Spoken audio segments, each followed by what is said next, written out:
एक महीने पहले इंडिया का सबसे बड़ा एमएमएस स्कैंडल सामने आता है। उसके accused Prajwal Revanna, ex MP Hassan constituency, election के जस्ट अगले ही दिन जर्मनी निकल जाते हैं। अपना नॉर्मल पासपोर्ट यूज़ नहीं करते, वो अपना डिप्लोमेटिक पासपोर्ट यूज़ करते हैं। उनके फादर का ये कहना था, जो उन्होंने पहली इन्फॉर्मेशन एसआईटी को दी, वो 15 दिन के ट्रिप पे जा रहे हैं, जो पहले से प्री प्लान था। अगर जाना ही था तो पर्सनल काम के लिए अपना नॉर्मल पासपोर्ट यूज़ क्यों नहीं किया गया? क्यों एक डिप्लोमेटिक पासपोर्ट की मदद से वो जर्मनी चले गए? अब देखिए, इस पूरे केस में जो लोगों को लग रहा है कि भाई उनको वापस क्यों नहीं बुलाया जाता, क्यों उनको इंडिया में बुलाकर उन पर केस चलाया जाए, क्यों उनको ट्रायल नहीं कराए जा रहे।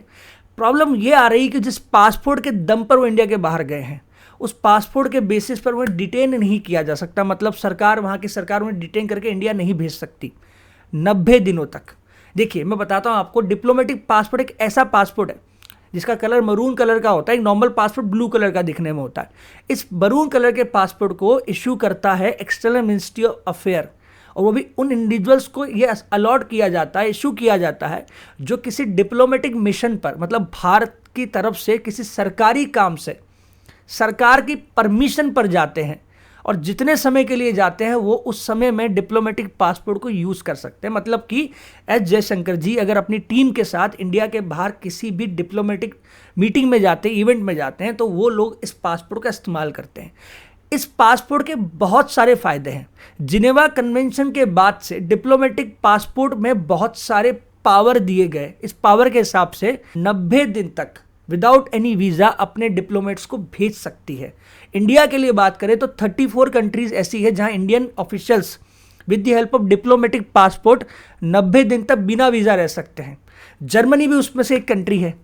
थोड़ा आप समझ पा रहे हैं पूरी पिक्चर। एक ऐसी कंट्री जहां आपको 90 दिन तक आपको वीज़ा के लिए नहीं पूछा जाता। अब इन सब के साथ साथ आपको मिलता है लॉ में इम्यूनिटी। आपके ऊपर कोई कानून नहीं लगता। मतलब इंटरनेशनल लॉ जो एक नॉर्मल ट्रेवलर पे लग रहे हैं या जो वर्किंग वीज़ा लेके चलते हैं उन पे लगते हैं, वो आप पे नहीं लगता। आपके ऊपर लीगल केस नहीं हो सकता, आप पर कोई प्रोसीडिंग नहीं हो सकती, आपको डिटेन नहीं किया जा सकता। मतलब आपके किसी भी काम में 90 दिन तक सरकार उस कंट्री की किसी भी तरह की अड़चन नहीं डालती।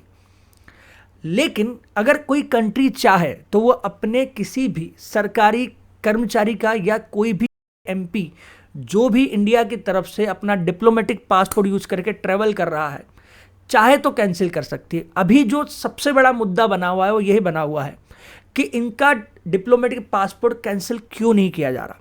1 महीना हो गया, 15 दिन को की इन्फॉर्मेशन पहली इन्फॉर्मेशन थी। 21 तारीख को कर्नाटक के सीएम ने रिटर्न में लिख के दिया है एक्सटर्नल मिनिस्ट्री ऑफ अफेयर्स को कि इनका पासपोर्ट कैंसिल किया जाए, जिस पर फ्राइडे को मतलब 24 मई को एस जयशंकर जी ने कहा है कि ये प्रोसेस में है, अभी समय लगेगा। कितना समय लगता है, कितने समय बाद वो वापस इंडिया आते हैं, उन पर आने के बाद ट्रायल होता है कि नहीं होता। इस केस में 2 चीज़ें तो बिल्कुल साफ है कि पहला कि जानबूझकर डिप्लोमेटिक पासपोर्ट को यूज किया गया, और अगर एक्सटर्नल मिनिस्ट्री ऑफ अफेयर्स की परमिशन नहीं है तो आप ये काम नहीं कर सकते। और अगर आप उनकी परमिशन के बिना कर रहे हैं तो इमीडिएट इफेक्ट में आपका पासपोर्ट कैंसिल होना चाहिए। आगे चल के इस केस में क्या होता है ये तो हमें नहीं पता। फिलहाल के लिए इतनी इन्फॉर्मेशन मैं आपको दे सकता हूँ। अगर आपको वीडियो अच्छी लगी हो तो मेरे चैनल को सब्सक्राइब कर लीजिए। मेरा नाम है मयंक पारिक और आप देख रहे हैं मैच्योर इंडियन।